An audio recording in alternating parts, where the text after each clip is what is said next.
donc respect ngeen amal Pape Makhtar mais Pape Makhtar yoralu leen te li ngeen di wax naan jubal jubantee ay këyit di ko jéem a gëmloo nit ñi wax leen nit ñi dëgg mooy comme mbirum rationalisation yi rek di jël ay nit di dugal say cabinet di jël ay nit di dugal say kii ba noppi di wax ni kenn du ko fi waxee.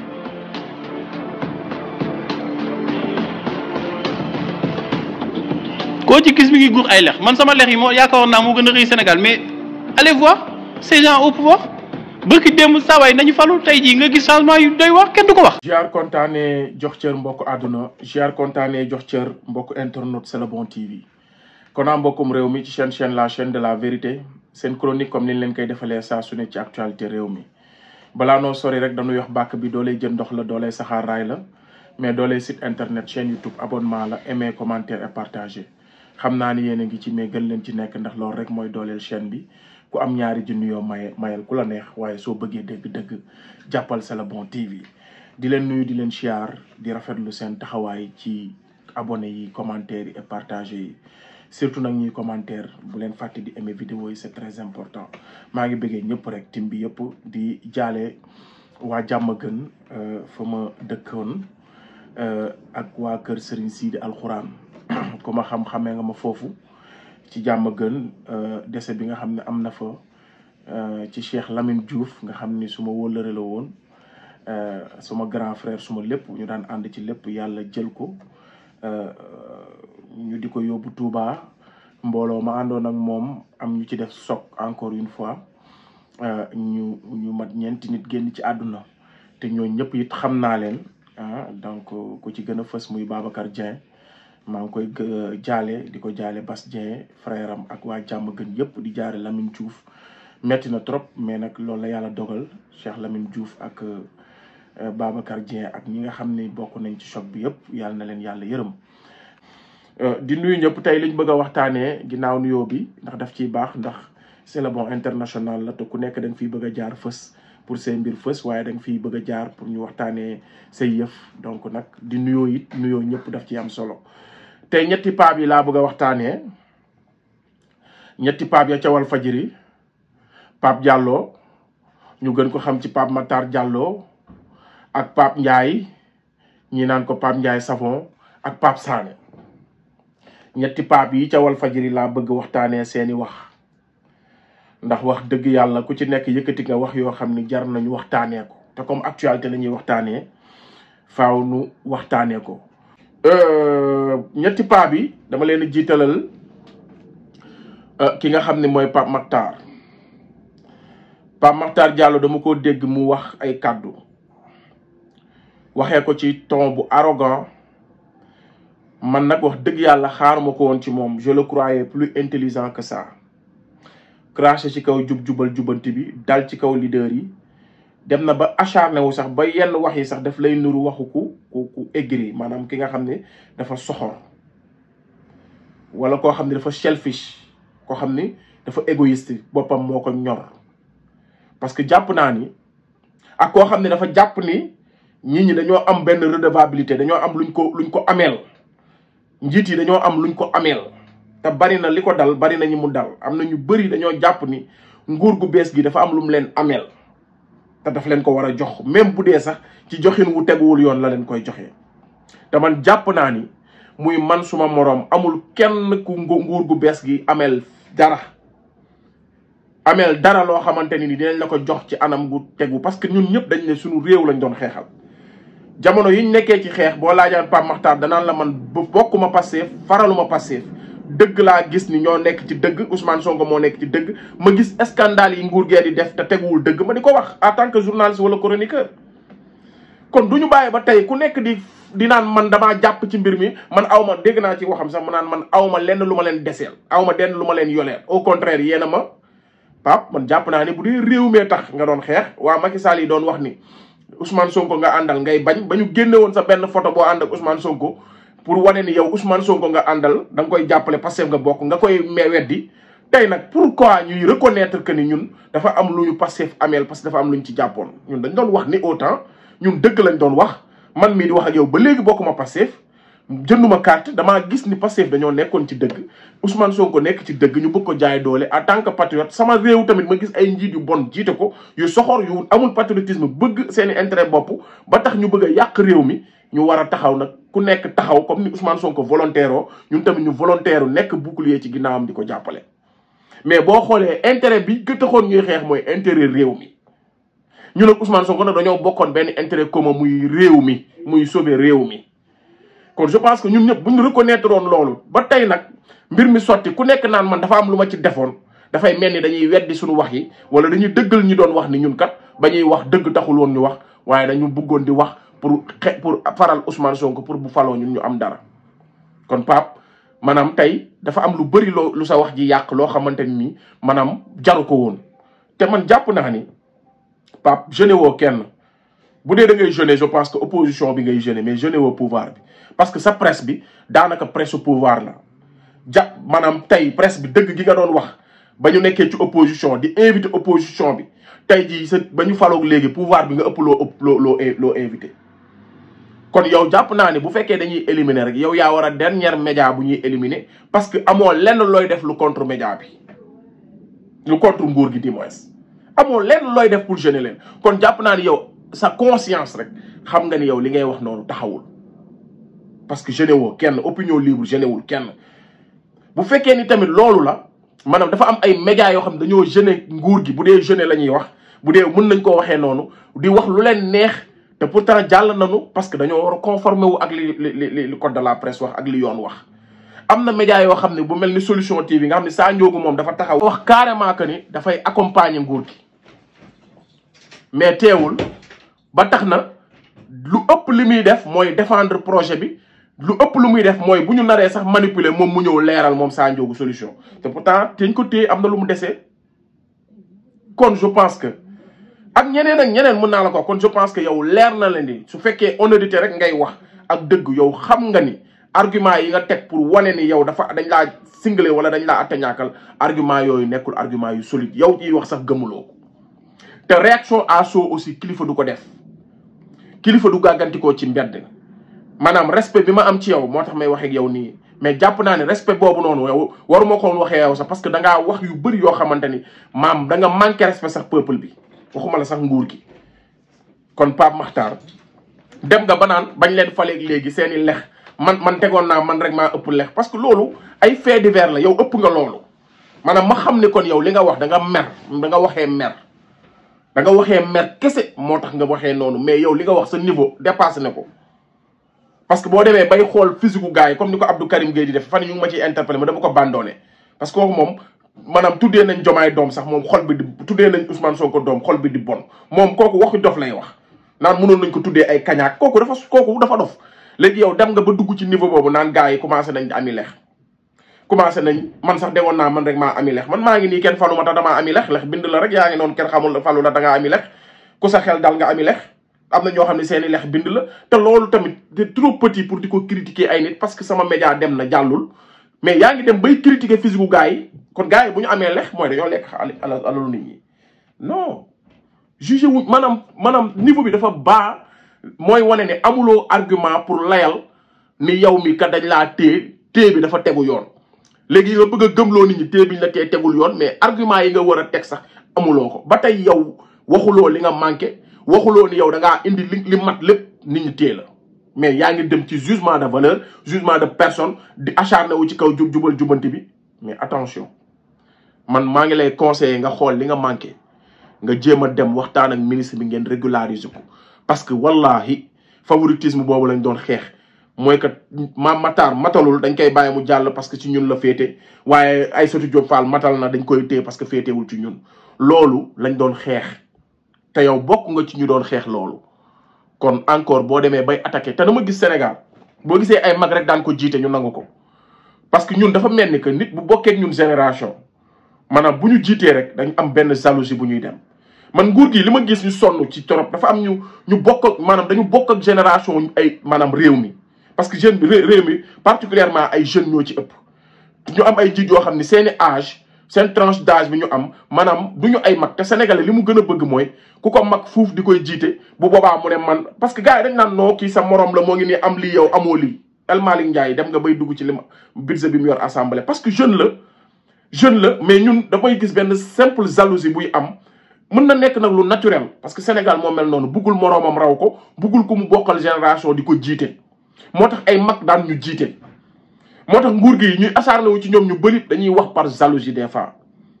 parce que dañ naan ñuy farki démb lañ fi nekkoon parce que boo demee bay xool seen i lex ak seen physique que ni ñu ngi changé kee naan ñu ngi sañse léegi mais dañuy sañse ku ne avancement ngay ñaan nañ waxante dëgg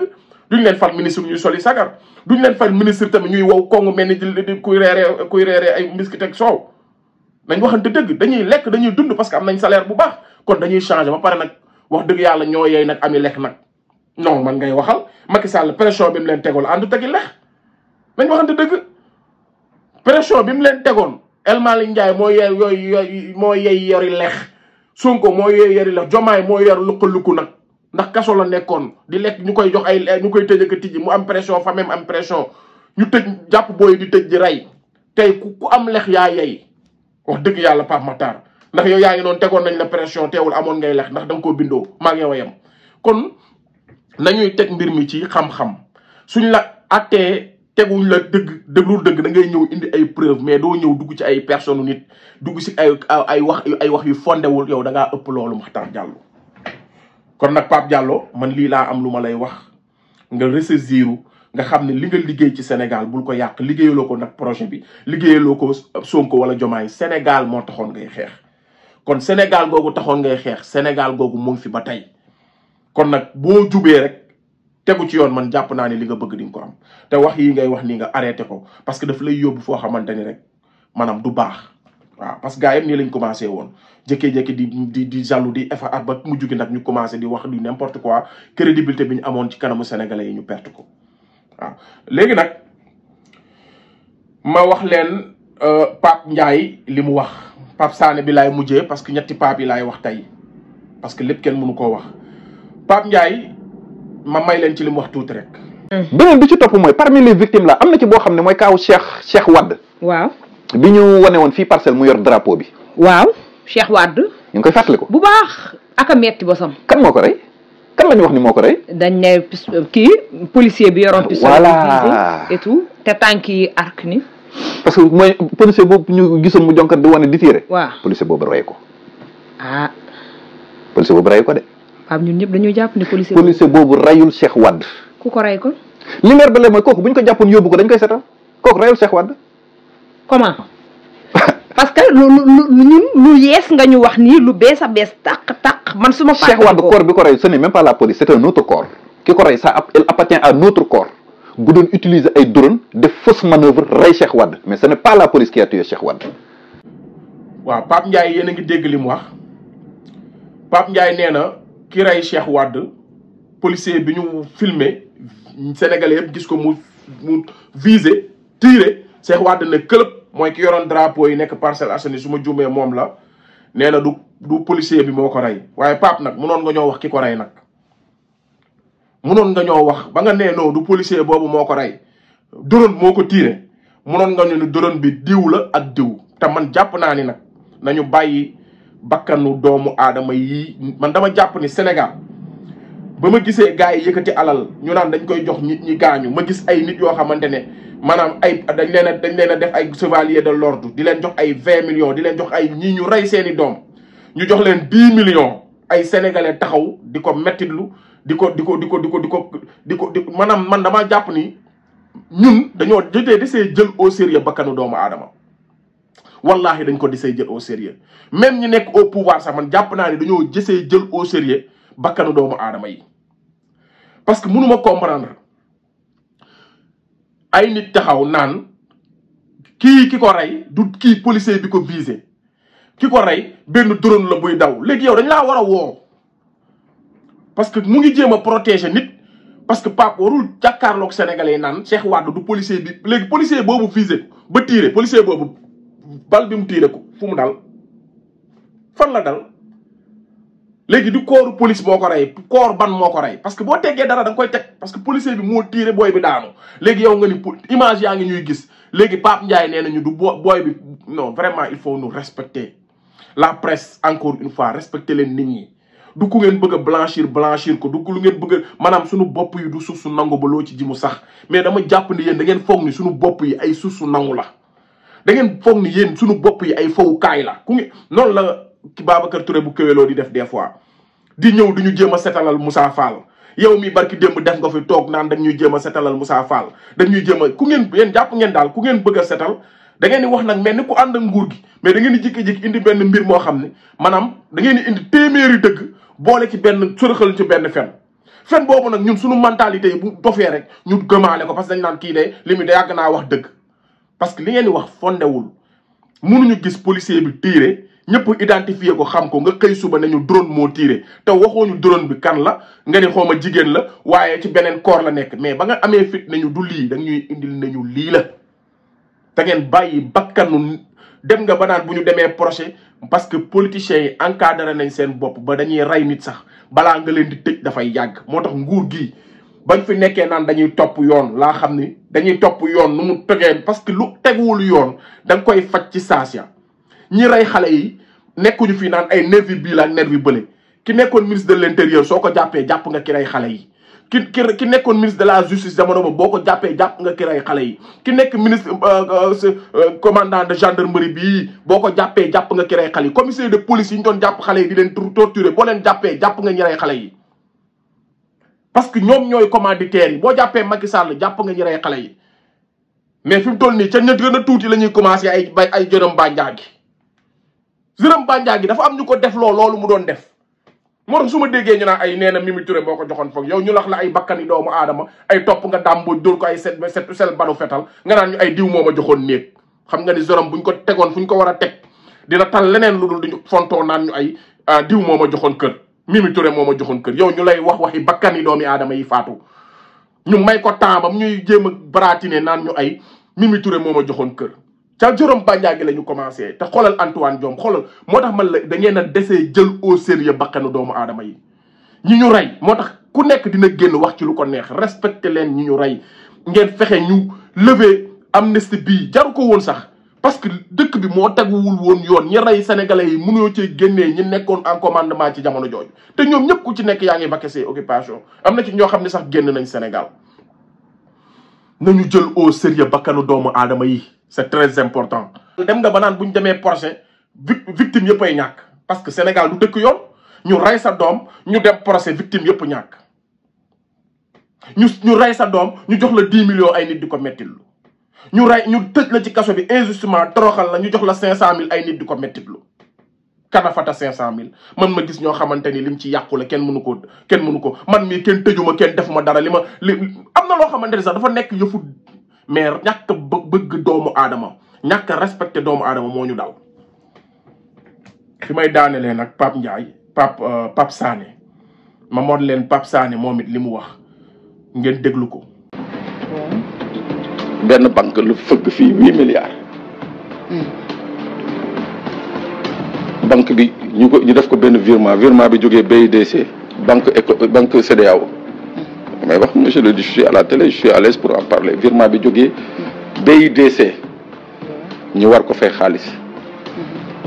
banque bii mu fëggoon 8 milliards yi banque bi na tël 6 milliards yi téye ko un ministre moo woo banque bi ne ko non bàyyi leen ko mu fayee ko xaalis bi man maa ngi signé teg moom benn convention banque boobu subaa bu ñu déggee ni banque bi daanu na ministre boobu sa responsabilité est impliquée au premier chef homme d'affaires boobu sa responsabilité. le ministre actuel. Ah bon? actuel. Ah bon? waaw. dégg ngeen li Pape Sané wax Pape Sané nag lii mu wax nii am nañu ci commencé naan waaw jubal jubbanti lañu woote moom sax wax na ko dafa am sew-sew bu ma ciy relevé te leeral ko li ma wax nag waxuma amul waaye ça ne veut pas dire que Diomaye ak Sonko dañoo woote jubal jubbanti mënuñoo fal ku dënk parce que alkamali lillah matceru yàlla la DG ONAS bi lan moo tax ñu wàccee ko pourtant ci nguuru jubal jubbanti lañ ko fale te nag liñ ciy boole mooy waaw lii àndut ak jubal jubbanti 6 milliards nanga ministre bi woote man li ma gëmoon mooy boo yoree preuve yi yow sax da ngaa war a porter plainte ministre bi comme Ousmane Sonko nu mu daan def ku gis naka sudul noonu ci nguur gi au lieu ngay toog ci plateau yi di joxe ay indice comme journaliste investi da ngay dem ci procureur direct ne ko maa am ay preuve ci lii nañ ko lijjanti ba Jomaay yëg ko lijjantiwu ko wala ba procureur yëg ko lijjanti ba Sonko yëg ko bàyyi fa kooku ci postam foofu la ñuy mën a attaqué nag la jubal jubanti waaye am na ku ñu fal mu ngi def nangam parce que quand yàlla rek moo xam jaam ñi mën ngaa jàpp ni kii CVM baax na parcours am baax na nit ku baax la nga fal ko ngir dëggoom ak jubam fekk moom jubul parce que nañ waxante dëgg nguuru jubal jubanti lañ fal lañ am waaye nag nekkul képp ku ñu fal 100% yow ku jub nga déedéet léegi nag li ci sew mooy li ma wax mooy Macky Sall bi mu ñuy wax falu jubal jubanti Macky Sall loolu la ñu waxoon de mais ca doxalin ba lañ koy jugé ay slogan yàgg naa am Macky Sall lan la ñu waxoon gestion sobre et vertueuse la patrie avant le parti loolu mooy jubal jubanti doxalin wu sell tay wóor sama réew laay jiital avant sama parti mais il a fait le contraire ba muy exercer pouvoir bi Diomaye ñëw indil ñu jub te xam naa ni Senghor am na bu mu indi woon Abdou Diouf am na bu mu indi woon Abdoulaye Wade am na slogan bu mu indi woon kon slogan yi yàgg naa am waaye ca pratique ba ca doxalin wa la ñuy xool ndax lanu wax jëfe nañ ko ndax nit melul na muy waxee na muy jëfee la mel kon ça ne veut pas dire que am na benn ministre buy def naka sudul noonu rek kon jubal jubanti bi du dëgg déedéet dëgg la waaye kañ lay jubal jubanti bi nga koy mën a attaqué mooy ministre boobu def lu mu def nga xam ko ñu dénoncé ko fañ ko war a ne autorité yëg ko te agiruñu démetruñ ko ci postam au contraire ñuy def comme Macky Sall gën koo yëkkatil ay garaatam parce que Macky Sall dañ ne Mamour Diallo 94 milliards mu ne ko kaay DG wu ONAS ñu ne kii directeur kuddu bi jënd na ñebbe au lieu de 400 mu jënd ko 4000 francs kilo ñebbe Cheikh Omar Anne mu jël ko fal ko ministre